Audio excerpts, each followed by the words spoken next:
सबसे पहले अपने गुरुदेव के चरणों में प्रणाम करती हूँ, माता गौरा के चरणों में प्रणाम करती हूँ और गणेश कार्तिक दोनों भैया के चरणों में प्रणाम करती हूँ और सभी देवी देवताओं के चरणों में प्रणाम करती हूँ। मेरा प्रणाम स्वीकार हो।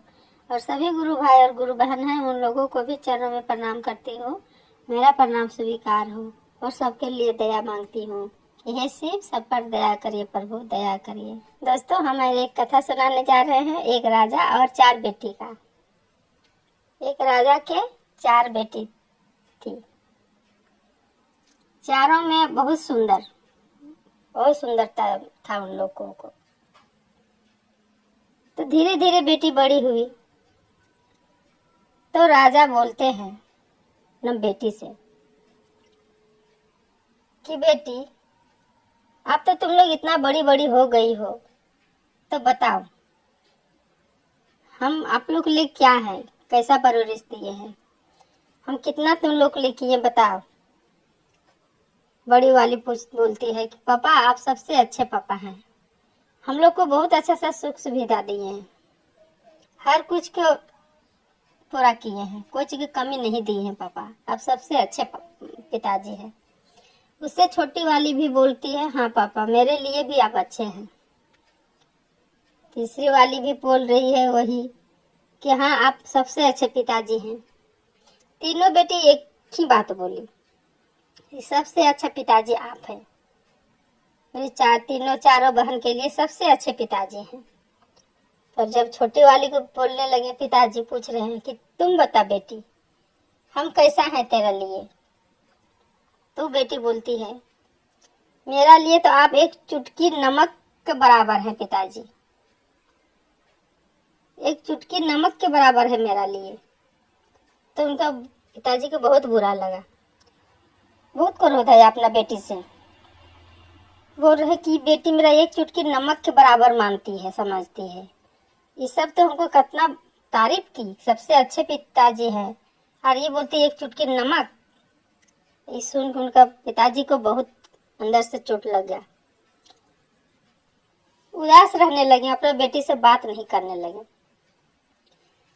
और सोच रहे कि जाओ, तेरा लिए हम एक चुटकी नमक है ना, अब तेरा लिए हमको अच्छा सोचना ही नहीं है।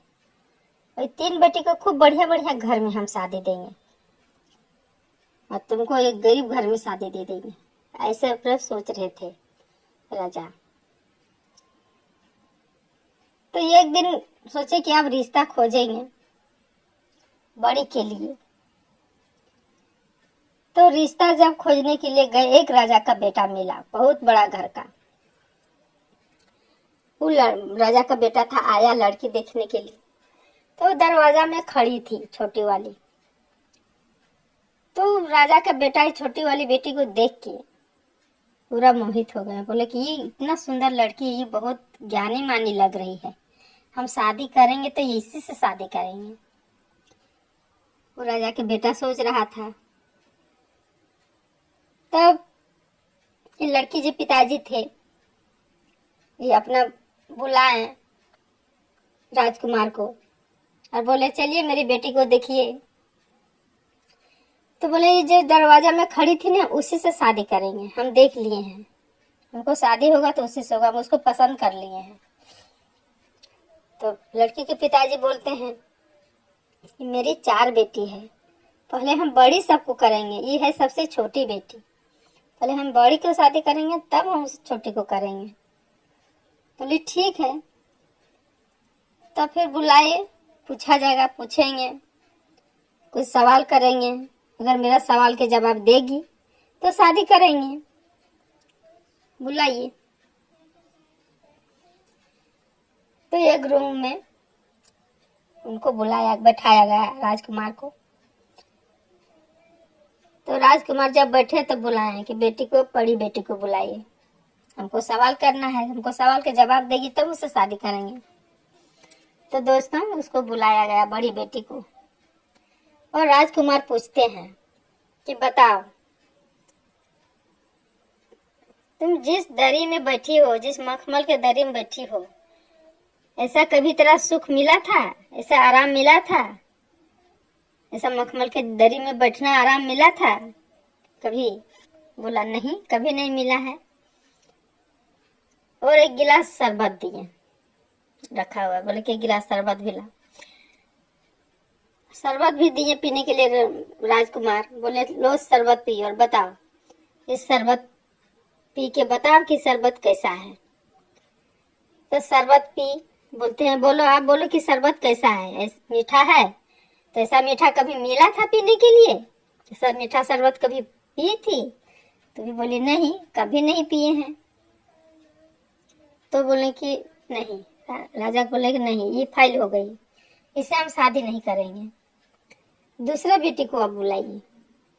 तो दूसरी वाली बेटी आई, तो उसको भी बोलते हैं राजकुमार कि आप बैठ जाइए मखमल के दरी में। तो बैठी, तो पूछते ऐसा आराम मिला था कभी, ऐसा चैन से कभी बैठी थी मखमल पर? तो बोलती कभी नहीं। तो सर पिए शरबत, बताइए कि ऐसा मीठा कभी आपको मिला था, कभी पिए थे? तो जब पी तो भी बोल रही कि नहीं, ऐसा मीठा हमको कभी नहीं मिला था।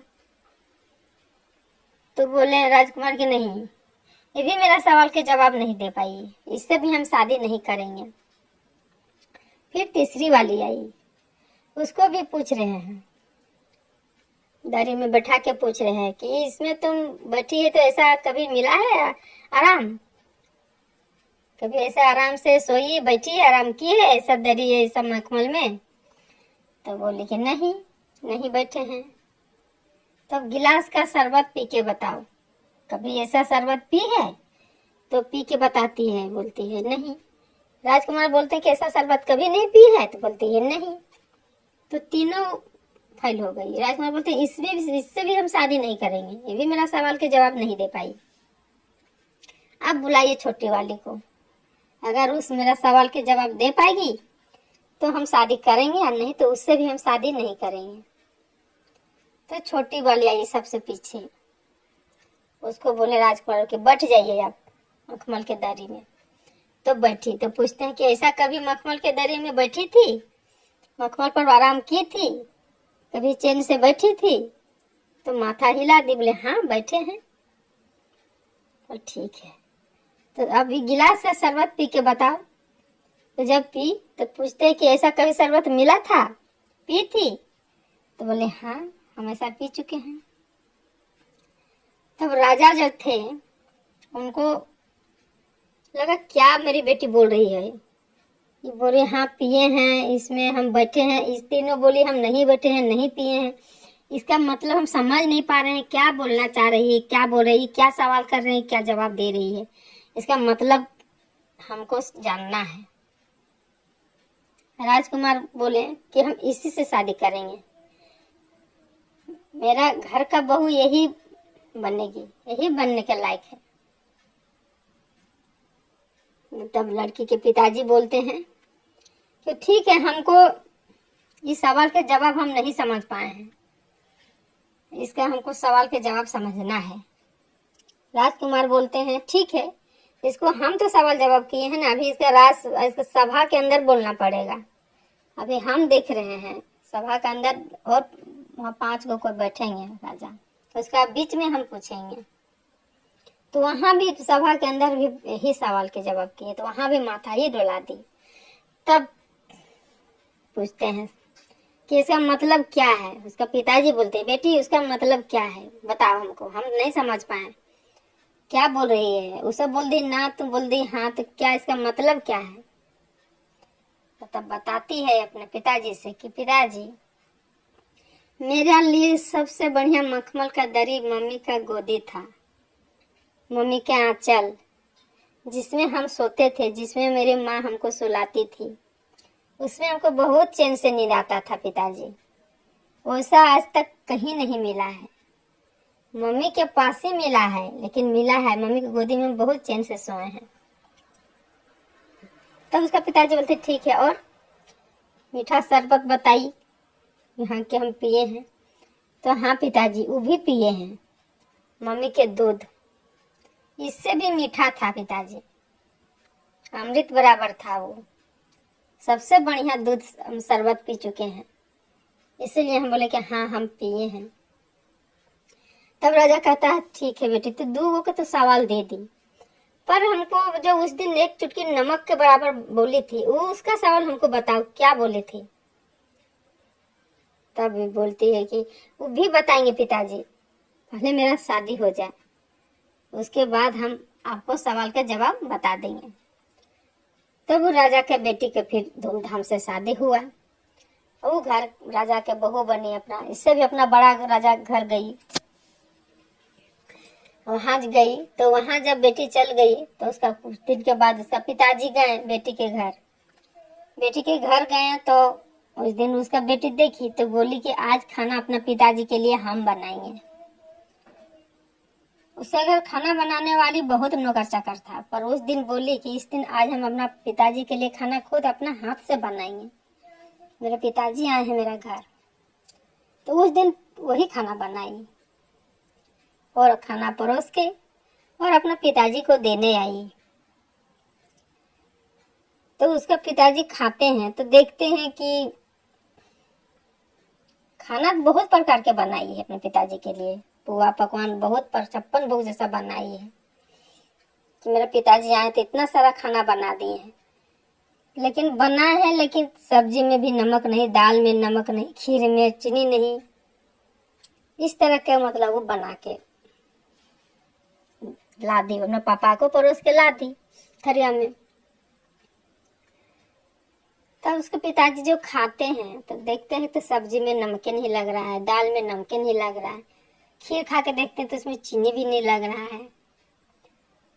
तो बोलते हैं क्या खाना बना है ये मेरा लिए, ये दिखावा का खाना बना है का, इसमें तो नमक नहीं लग रहा है, कुछ स्वाद ही नहीं लग रहा है, क्या दिया है सब पता नहीं चल रहा है, कुछ चीज है ये नहीं है इसमें।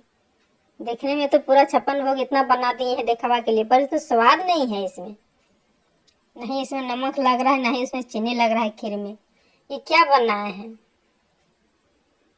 तो उसका बेटी बोलती है हाँ पिताजी, खाना में इतना खाना बना है, हर कुछ डाले हैं, इतना सुंदर है, पर नमक नहीं है, 1 चुटकी नमक। 1 चुटकी नमक के कारण कितना फीका है ये सब्जी।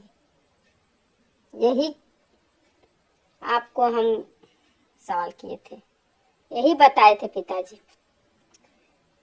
कि आप मेरा लिए 1 चुटकी नमक है, 1 चुटकी नमक अगर पड़ जाता है पिताजी तो सबसे सुंदर खाना बनता है, सबसे अच्छा लगता है खाना, और वही 1 चुटकी नमक नहीं पड़ता है तो सबसे फीका हो जाता है।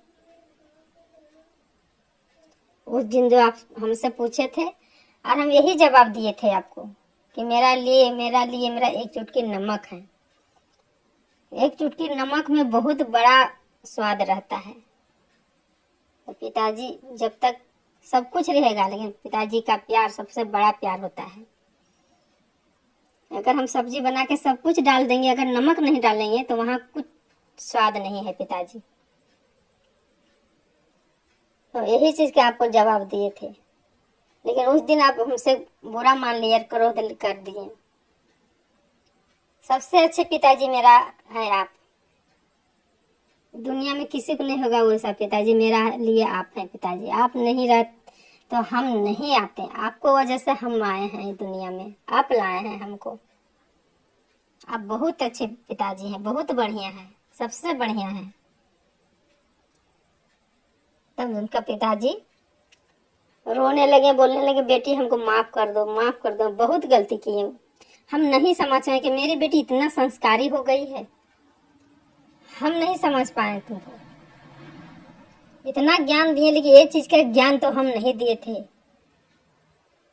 लेकिन भगवान को जो तुम पूज रही थी सुबह शाम, इतना भगवान को ज्ञान दे दिए, इतना हम तेरा सामने हार चुके हैं बेटी, हार चुके हैं।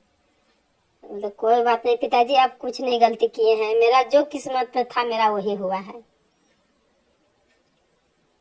इतना बोल के माँ बेटी और पिताजी सब खुश होकर रहने लगे। पिताजी उनका अपना घर आए, सारा समाचार बता दिए अपने पत्नी से, आज बेटी हमको बहुत बड़ा ज्ञान बताई, और खुशी से रहने लगे। तो दोस्तों, प्यार और मोहब्बत दिखाया नहीं देता है, दिखाई नहीं देगा। प्यार मोहब्बत अंदर से रहता है। जो दिखावा में करता है उसको प्यार नहीं कहा जाता है दोस्तों। वो अंदर से बहुत अपने पिताजी को मान रही थी, इतना संस्कार देते, खाना अपना हर कुछ पूरा किए थे, हर सुख दिए अपना बच्चा सबको। तो मेरा आज का चर्चा यही रहता है दोस्तों।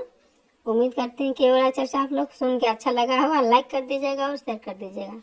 कमेंट में हर हर महादेव जरूर लिखिएगा। तो सब मिल के बोलिए हर हर महादेव, माता पार्वती की जय।